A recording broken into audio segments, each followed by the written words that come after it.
लिखे तो माशाल्लाह हमारे जो मोहब्बत रमज़ान ट्रांसमिशन के जो नाजरीन हमें देख रहे हैं तो नमाज के हवाले से कुछ गुफ्तगू आप जो है वो हमारे नाजरीन तक पहुंचा दे तो माशाल्लाह इस मोहब्बत रमज़ान का जो मकसद है वो माशाल्लाह हमारा पूरा होगा।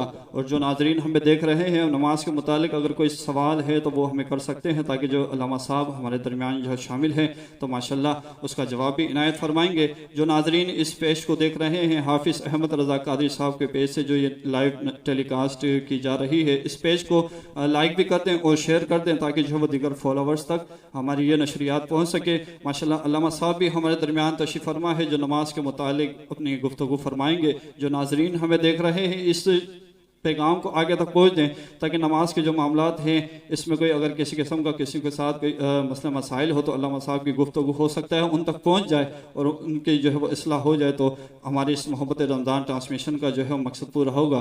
तो माशाल्लाह अल्लामा साहब हमारे साथ तशरीफ़ फरमा है। अल्लामा साहब मोहब्बत रमज़ान ट्रांसमिशन से आज का उन्वान जो है नमाज के मुतालिक है तो माशाल्लाह आप बहुत ही खूबसूरत अंदाज में गुफ्तगू फरमाते हैं तो नमाज के मुतालिक हमारे नाज़रीन के हवाले से कुछ जो है वो पेश कर दें माशाल्लाह।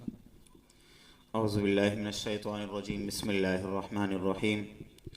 सबसे पहले तो मैं अहमद रज़ा भाई और साबरी साउंड के बहुत मशकूर हूँ कि जिन्होंने मुझ नाचीज़ को यहाँ बात करने का मौका दिया। अल्लाह पाक से दुआ है कि अल्लाह पाक हाफिज़ अहमद रज़ा कादरी साहब को और उनके पूरी टीम को और साबरी को साउंड वालों को अल्लाह तबारक व तआला कामयाबी व कामरानी अता फ़रमाए। और वो ये छठी नशिस्त है, अल्लाह तबारक व तआला आगे भी इस तरह दीन मतीन की खिदमत करने और इस तरह दीन की खिदमत करने की तौफ़ीक़ अता फ़रमाए। तो नमाज अल्लाह रब्बे कायनात ने क़ुरान मजीद फ़ुरक़ान हमीद में नमाज के मुतालिक कई मरतबा इरशाद फरमाया कि वह अक़ीमुस्सलात व आतुज़्ज़कात, यानी 86 मरतबा कुरान पाक में अल्लाह रब्बे कायनात ने वह अक़ीमुस्सलात का लफ्ज़ इस्तेमाल फरमाया।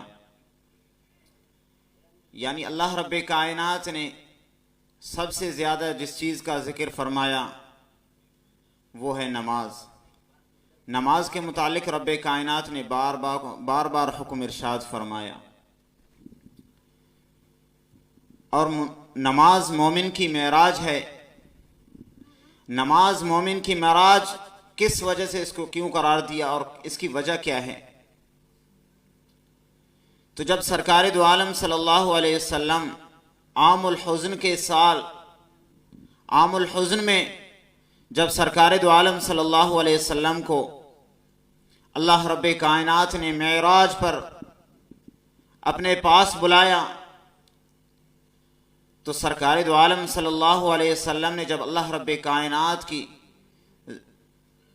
की ज़ियारत फरमाई उसके बाद सरकार दो आलम सल्लल्लाहु अलैहि वसल्लम ने अल्लाह रब्बे कायनात की बारगाह में अर्ज़ किया, रब्बे कायनात आपने मुझे तो जब मुझ पर गम का साल था आपने मुझे अपने पास बुलाया इस गम को ख़त्म करने के लिए।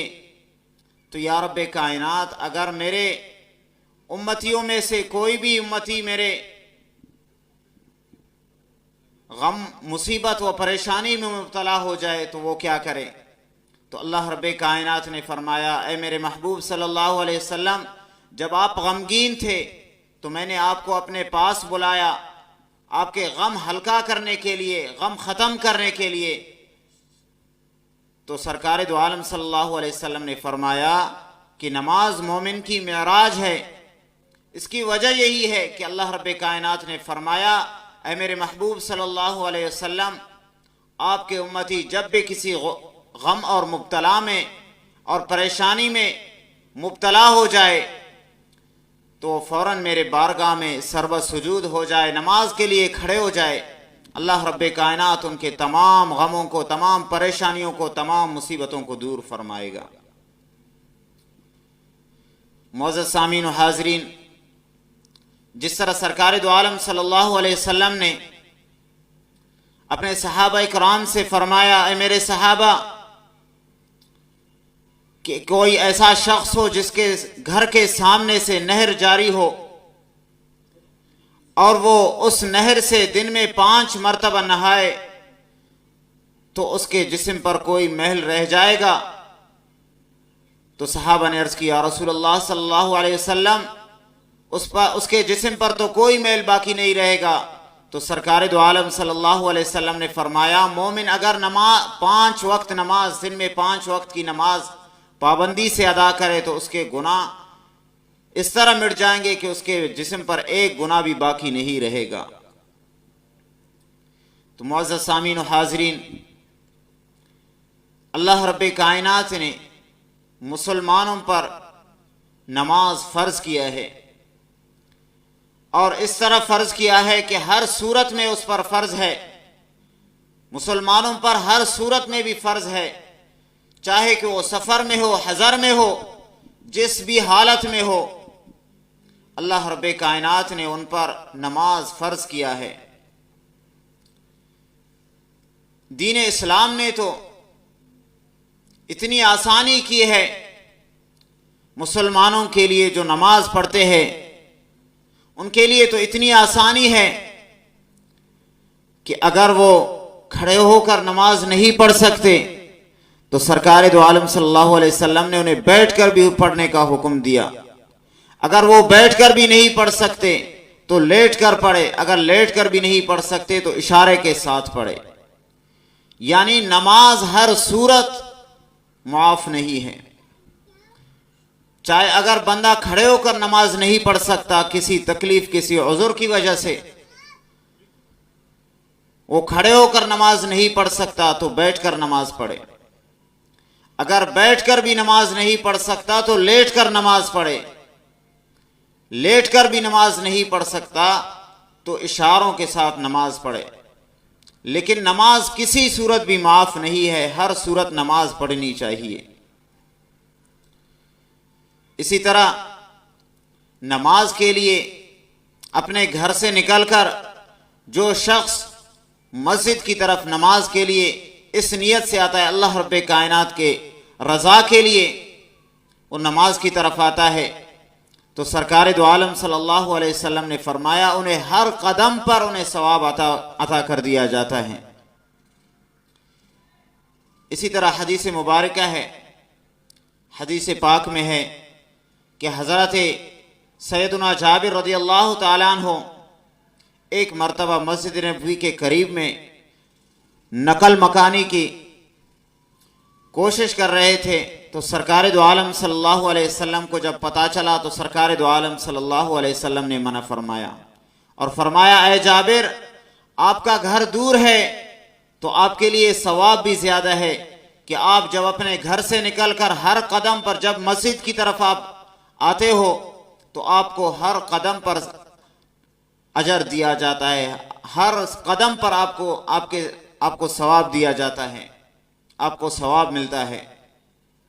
तो मुअज़्ज़ज़ सामीन, जिस तरह हम अपने घर से निकलकर मस्जिद की तरफ जाते हैं तो हमारे हर कदम पर अल्लाह रब्बे कायनात हमें अजर व सवाब अता फरमाता है। तो मुअज़्ज़ज़ सामीन, हमें हर वक्त कोशिश करनी चाहिए कि नमाज के लिए, नमाज 5 वक्त नमाज बाजमात अदा करनी चाहिए। किसी सूरत नमाज छोड़नी नहीं चाहिए, हर सूरत नमाज अदा करनी चाहिए। नमाज कभी कज़ा नहीं होनी चाहिए। तो इसी तरह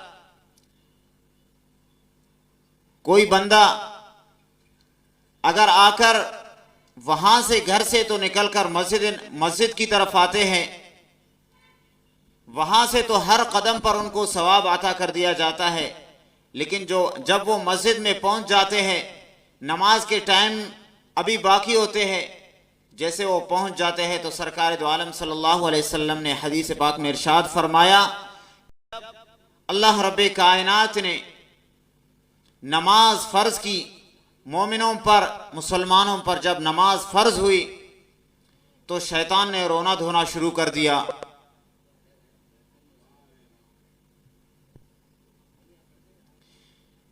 यानी शैतान ने रोना धोना शुरू कर दिया तो शैतान के चेले जमा हो गए,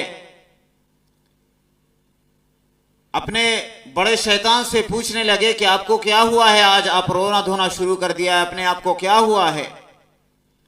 तो बड़े शैतान ने कहा कि आज मुसलमानों पर, उम्मत मुहम्मदी पर वो नमाज फर्ज की गई है कि अगर वो जब नमाज में खड़े होते हैं, जब वो नमाज में खड़े होकर अल्लाह रब्बे कायनात के रजा के लिए जब वो नमाज में खड़े होते हैं तो वो मेरे जाल में कभी नहीं फंसते। तो शैतान ने अपने चेलों को कहा कि जब वो कोई मोमिन बंदा जब नमाज में खड़े हो जाए तो उनमें से 4 बंदे उसके पास जाए, तो तुम में से 4 शैतान उसके पास जाए और उसके ज़हन को इधर उधर भटकाए, उसके तवज्जो नमाज से हटाए। यानी जब वो नमाज में खड़े हो जाए तो दाएं तरफ वाला उसको अपनी तरफ मुतवज्जा करे और बाएं तरफ वाला उसको अपनी तरफ मुतवज्जा करे और आगे वाला उसको अपनी तरफ मुतवज्जा करे और पीछे वाला उसको अपनी तरफ मुतवज्जा करे। तो शैतान ने कहा जब वो इन चीजों में लग जाएगा, जब वो आपकी तरफ मुतवज्जा होगा तो उसका नमाज जाया हो जाएगा। तो शैतान ने कहा कसम ब खुदा, अगर वो बंदा चारों की बात न माने, चारों में से किसी की भी तरफ मुतवज्जा न हो, तो शैतान ने अल्लाह तबारक व तआला की कसम खाते हुए कहा कि कसम ब खुदा, अगर वो तुम चारों में से किसी की भी तरफ मुतवज्जा न हो और उसकी जहन, उसकी तवज्जा पूरा नमाज की तरफ हो, तो अल्लाह रब्बे कायनात उन्हें 400 नमाज फर्ज बाजमात का सवाब अता फरमाएगा। तो देखिए हजरात कि अल्लाह रब्बे कायनात ने हमारे लिए कितनी आसानियां फरमाई है कि हम अगर एक नमाज तवज्जो के साथ पढ़ते हैं, खुलूस दिल से पढ़ते हैं, अल्लाह रब्बे कायनात की रजा के लिए पढ़ते हैं और हमारी तवज्जो इधर उधर न हो, तो अल्लाह रब्बे कायनात एक नमाज के बदले हमें 400 नमाजों का अजर व सवाब अता फरमाता है। मुअज़्ज़ज़ सामिईन व हाज़रीन, नमाज तो मैदान जिहाद में भी मुआफ नहीं है। अगर मैदान जंग हो, मैदान जिहाद हो, तो उस सूरत में भी मुसलमानों पर नमाज मुआफ नहीं है। नमाज हर सूरत मुआफ नहीं है। सरकार दो आलम सल्लल्लाहु अलैहि वसल्लम ने अपने सहाबा कराम को हुक्म इरशाद फरमाया, अगर मैदान जिहाद हो और मैदान जिहाद में कुफार का सामना हो तो जमात नमाज उस वक्त कैसे करनी है। तो सरकार दो आलम सल्लल्लाहु अलैहि वसल्लम ने फरमाया, उसकी तरकीब यह है कि जब एक लश्कर इमाम के साथ होगा, दूसरा लश्कर यानी मुसलमान 2 ग्रोहों में बंटकर एक ग्रोह उनमें से कुफार के साथ लड़ेगा और दूसरा ग्रोह इमाम के पीछे 2 रकात पढ़ के वो सलाम फेर के दूसरा ग्रोह आएगा उसके पास इमाम के पीछे नमाज पढ़ने के लिए। जब इमाम 2 रकात पढ़ के दूसरे 2 रकातों में खड़े हो जाएंगे तो दूसरा ग्रोह भी उसके साथ खड़ा हो जाएगा। तो जब वो ग्रोह बराबर हो जाए, उनकी नमाज मुकम्मल हो जाए, तो वो सलाम फेरे और दूसरा ग्रोह अपने 2 रकात, आखिरी वाले 2 रकात मुकम्मल कर ले। यानी नमाज इस हद तक भी हमारे लिए मुआफ नहीं है कि मैदान जिहाद में भी हो, जिस सूरत में भी हो, हम पर किसी भी सूरत वाजिब, हम पर किसी भी सूरत मुआफ नहीं है। हर सूरत में हम पर फर्ज है, हर सूरत में पढ़ना है। तो मैं आखिर में एक अर्ज करना चाहूँगा अपने नाजरीन से कि जिस भी सूरत में हो, परेशानी में हो, मुसीबत में हो, जिस हाल में भी हो, नमाज कभी कज़ा न करे, नमाज कभी ज़ाया नहीं होने दे, हमेशा नमाज पाबंदी के साथ, जमात के साथ अदा करे। अल्लाह रब्बे कायनात से दुआ